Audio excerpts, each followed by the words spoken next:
Mengenai kasus ini, adanya tindakan persekusi ini, apakah ini termasuk delik biasa atau delik aduan, Pak? Jadi begini ya Mbak, di dalam hukum itu ada yang namanya delik aduan, ada yang dinamakan delik biasa. Ya, Kalau kita melihat dari apa namanya kasus ini ya, ya, bukan ya, kasus persekusi secara umum ya, tapi ya. kasus Gunadarma ini loh, Mm-mm. kasus Gunadarma ini loh, itu jelas itu delik biasa, Hmm. jelas itu delik biasa. Jadi kita harus, saya kemarin itu melihat artikelnya begini, bahwa kasus ini tidak bisa berjalan, kasus untuk pelecehan seksualnya ini loh ya, bukan persekusinya loh ya, bukan Ya. persekusinya itu kasus pelecehan seksualnya itu tidak bisa diproses oleh polisi, ya, Mm-mm. tidak bisa diproses oleh polisi. Kenapa?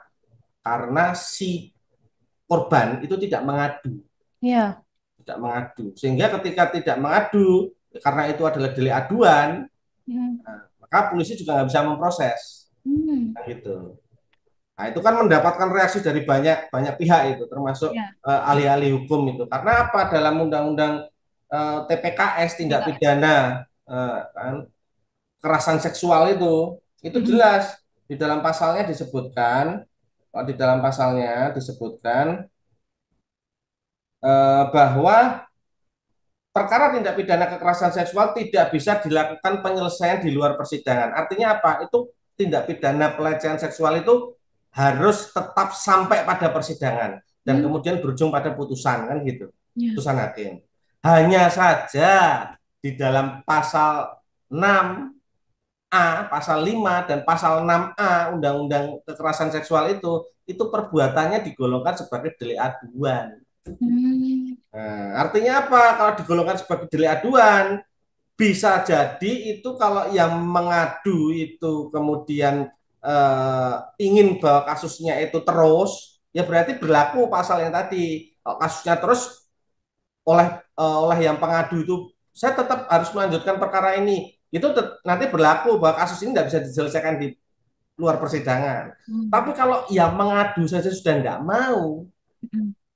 nggak mau mengadu karena itu adalah, dan itu polisi tahu bahwa dia adalah delik aduan, ya polisi nggak bisa apa-apa, Oh, baik-baik. polisi nggak bisa apa-apa terhadap kasus pelecehan seksualnya ini loh ya. Ya. Tapi polisi terus jangan jangan jangan ini berarti kalau kasus pelecehan seksualnya tidak bisa di apa namanya, tidak bisa diproses, ya kita tidak bisa memproses kasus persekusinya. Oh ya enggak, itu hal yang berbeda. Pelecehan seksual itu kan antara korban si mahasiswi dengan dua orang itu tadi, namanya siapa itu, Ya. dua orang itu Ya. tadi. Tapi persekusi itu sudah tindak pidana yang beda lagi, walaupun saling berhubungan tapi tindak pidana yang beda antara si dua orang itu dengan 3 sampai 4 orang yang katanya identitasnya masih sudah dikantongi itu. Hmm. Ya.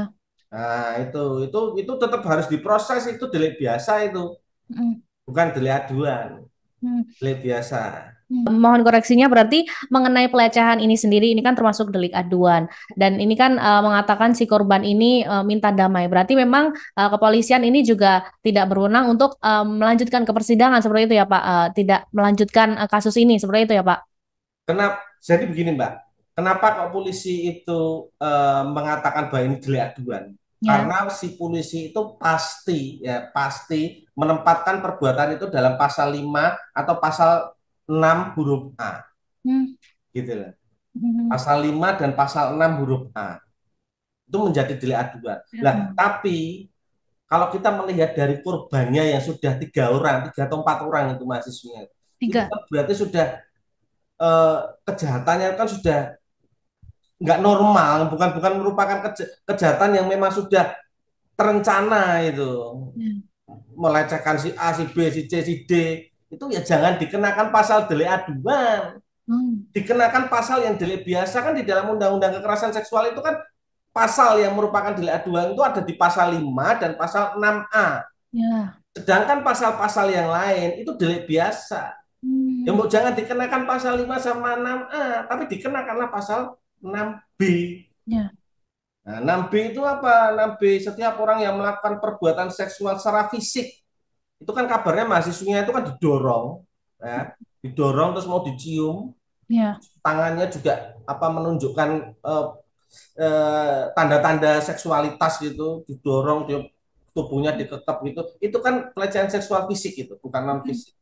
Yang ditujukan kepada tubuh, keinginan seksual atau organ reproduksi dengan maksud menempatkan seseorang di bawah kekuasaannya. Nah, menempatkan seseorang di bawah kekuasaannya inilah yang kemudian oleh pihak kepolisian menjadi ragu. Itu orang ditempatkan dalam kekuasaannya apa enggak ya? Karena di dalam pasal 6A itu bunyinya persis sama pasal 6B, cuma tidak ada kalimat apa? Tidak ada kalimat di bawah kekuasaannya. Jadi seakan-akan pelecehan seksualnya itu spontan gitu aja. Ya. Nah, kalau menurut saya kalimat di bawah kekuasaannya di dalam pasal 6B itu bisa diterapkan. Karena apa? Karena posisi dia tuh kan dipanggil itu. Ya. Dipanggil di gedung G kan itu kalau nggak salah. Saling bertemu. Dihubungi, ya kamu kesini deh. Kan gitu dipanggil di gedung G. Artinya ketika dia datang ke gedung G di mana sudah ditunggu oleh pelakunya, kemudian tubuhnya dipegang, kemudian dibekap seperti itu masuk ke dalam apa? Ke dalam unsur pasal 6B. Kalau polisi menerapkan pasal 6B, ya, berarti itu bukan delik aduan, itu delik biasa. Karena yang delik aduan di dalam Undang-Undang Kekerasan Seksual itu hanya pasal 5 dan 6A. Gitu loh. Tapi ya namanya mungkin mereka punya pertimbangan lain, udahlah nggak usah diperpanjang nanti memperburuk citra kampus dan lain-lain bla bla bla bla. Ya sudah. Monggo terserah. Itu kan pihak kepolisian kan juga. Tapi harusnya pihak kepolisian itu tidak hanya melihat dari faktor-faktor pelakunya atau korbannya, tapi juga melihat dari apa? Dari bagaimana akibat. Nah, akibat itu korbannya banyak loh. Nah, kalau 4 orang yang dilecehkan seksual saja bisa berakhir dengan damai, wah itu unsur jerahnya terus di mana itu? Ya. Terhadap 2 pelaku yang diikat tadi itu. Terima kasih sudah nonton. Jangan lupa like, subscribe, dan share ya.